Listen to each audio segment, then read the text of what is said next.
Bill joins us now. Bill, good morning. Thanks for your time, sir. Thank you. Thanks for having me. So here's the thing. I mean, you never actually closed down during the pandemic until this past weekend. What exactly happened at those two locations that led you to make the decision to shut down? Thanks for the question, Craig. You know, it's been a long 4 months for us. We've been open continuously, as you said, ever since the stay-at-home order was issued. And it's been an accumulation of events for us, really. There's a lot of pressure on an already vulnerable workforce, dissonant messages about how you can best protect yourself.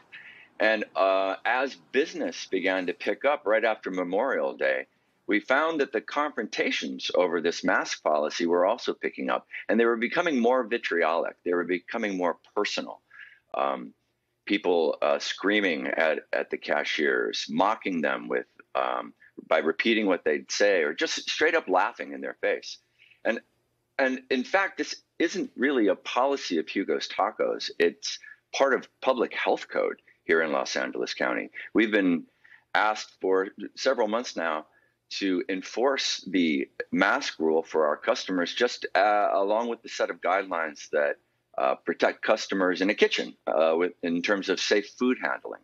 Long ago, we settled on the rules: no shirt, no shoes, no service. But today, that rule is no shirt, no shoes, no mask, no service. But people are having a hard time with this. And expressing it, unfortunately, on the cashiers who are doing nothing more than their job, what public health is asking us to do day in and day out, try and keep our guests and our employees safe in the workplace. Yeah. Dylan? Yeah. Yeah, and I find it interesting because, you know, you're taking temperature checks. You're having your employees wear masks. And here you are just asking customers to do the same. So are you surprised at why they're being so defiant? It's surprising in the moment, especially when you're asked politely to wear a mask. We're offering a temporary mask if you don't have one when you arrive.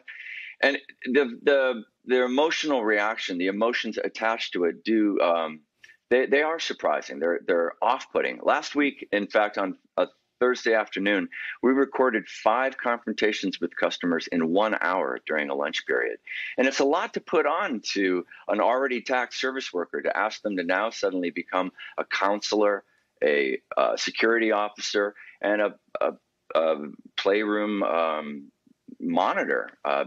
Because it's what's happening between the windows that's also a concern. Our employees are having a confrontation at the point of ordering. They're having a confrontation when people are picking up the food. But it's also the behavior in between that's causing some concern for other customers, when people are ignoring social distancing or immediately taking off their mask without concern for the people around them. And that's really what the mask is asking all of us to do, to express concern for the community around us, to keep our neighbors healthy, to keep each other healthy. And it's a small give. It's a small ask. In my case, 10 minutes. It might be 10 minutes that you're asked to be a little uncomfortable, if that's what your experience is. You know, the reaction is often about personal liberty, about personal freedom. You can't tell me what to do. But we're learning, we're hearing. It's pretty clear that the mask is one of the most effective tools that we as individuals have to help ourselves, to help our communities, and help our neighbors. Hey, Bill, really quickly here. Yeah. How are you going to decide when to reopen your 2 restaurants? That's a great question. You know, we actually hadn't contemplated this as a very long break. As our sign on our building said, this was a moment to recharge. This has been a long period for our people. And we needed a little bit of time to just stop, let our employees check in with themselves, check in with their families again.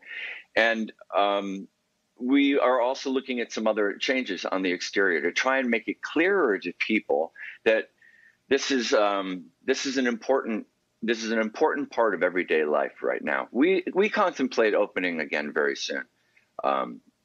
This is a recharge. This is not a retreat.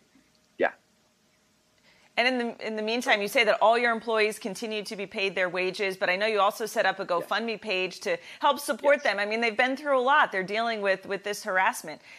All that money is going to go into their pockets. I know you've raised almost $50,000 already. Yeah, it's been amazing. It was a spontaneous act over the weekend when we were flooded with people from across the country, really, asking us how they could help. The GoFundMe has gotten $10, $15, $20 contributions from across the country, and it's really humbling, the amount of support.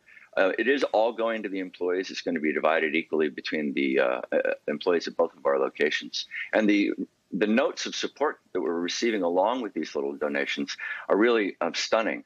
People across the country are sharing stories just like ours of having these same kinds of confrontations day in and day out. And hopefully, together, we can find a way to break this fever, to make people realize that it's the small ask. It's part of public health code. It's a black and white. It's no one's trying to take anything away from anybody. Yeah. We're just trying to keep everybody safe. Bill Cohn, owner of Hugo's Tacos there in Los Angeles. Bill, thank you. Good luck to you as well. Yeah. Thank you for your time.